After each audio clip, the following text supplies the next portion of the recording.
किताब में बड़ी अच्छी बात लिखी है, सुनोगे ना भाई? हाँ, देखो देखो। अरे नहीं, मैं बताती हूँ ना। लिखा ये है कि घर की स्त्री घर की लक्ष्मी के समान होती है, जो सबका ध्यान रखती है, सब कुछ समझती है। इसलिए जब घर में कोई जरूरी फैसला लेना हो तो हमेशा घर की स्त्री से सुझाव लेना चाहिए।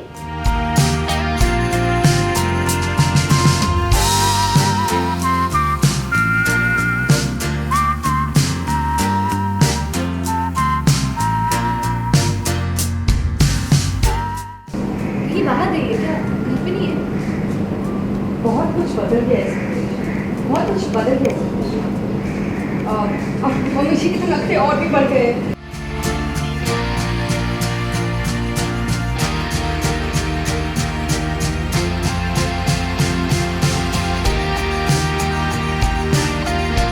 कुछ समझ में नहीं आ रहा पापा।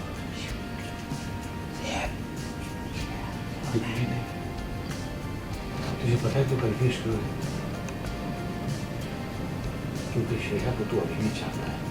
ये सीन में ऐसा हो रहा है कि जो वैभव है वो अभी पूरी तरह से कंफ्यूज हो गया। उसको पहले ऐसा लग रहा था कि श्रेया की शादी हो गई है तो भी मैं भी शादी कर लेता हूँ, पर उसे पता चलता है कि उसकी शादी नहीं हुई है और वो प्यार तो करता ही है उससे।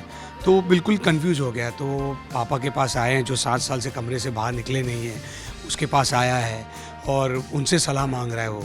तो कहीं ना कहीं रोहित एज अ ब्रदर वो जो भी कर रहा था आज तक, उसने जैसे मेनका को घर में ला लिया, सासू को, और उसे मतलब वो अभी घर चला रही है, उसके पास से पैसे लिए थे घर बचाने के लिए, तो वो सब कुछ एक परिवार के लिए ही कर रहा था कि परिवार को घर में रहने का मौका मिल जाए।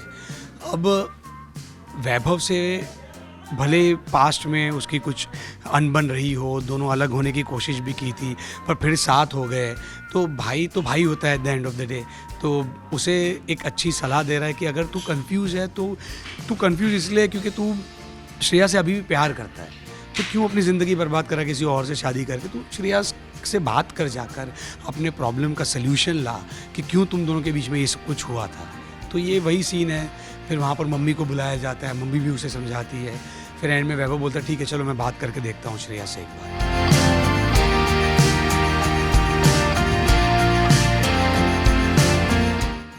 झूठ बोला था उसने मुझसे।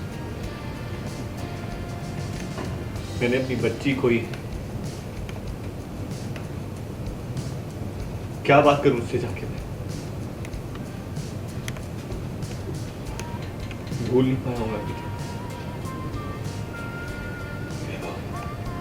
जब तू श्रेया से बात करेगा तभी पता चलेगा। अब ऐसा है कि क्योंकि रोहित को पता है कि शायद मम्मी वैभव ये सब जाके बताएंगे नहीं माया और मेनका को कि रोहित ऐसे आया था मनाने के लिए वैभव को, तो शायद वो एक बात से सिक्योर्ड है कि उसका ये पता चलेगा नहीं किसी को कि वो मनाने आया। वो इसलिए मेनका और माया से डरता है क्योंकि उन्होंने पैसे दिए, घर बचाया है। वो चाहता नहीं कि वापस वो लोग बिदक जाए और बोले कि नहीं अभी लाओ मेरे घर के पैसे लाओ। तो वो अभी थोड़ा शांत है, थोड़ा हैंड पैक्ड भी बोल सकते हैं उसे।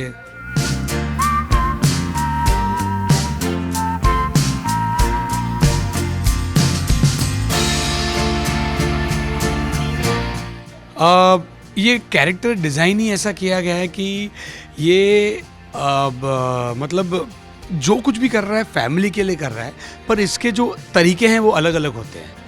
ये ज़रूरी नहीं कि सब ईमानदारी से ही अपनी फैमिली को आप ऊपर ला सकते हैं, ऐसा इसकी सोच है।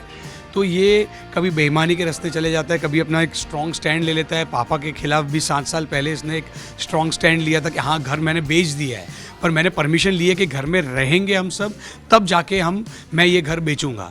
और पैसों को भी ज़रूरत थी बिकॉज इनकम टैक्स का इतना कुछ आया था, GST का आ गया था, तो सब कुछ इसने एक प्लान तरीके से किया था। तो अब इसका कैरेक्टर ही ऐसा है कि मतलब he can do anything for his family.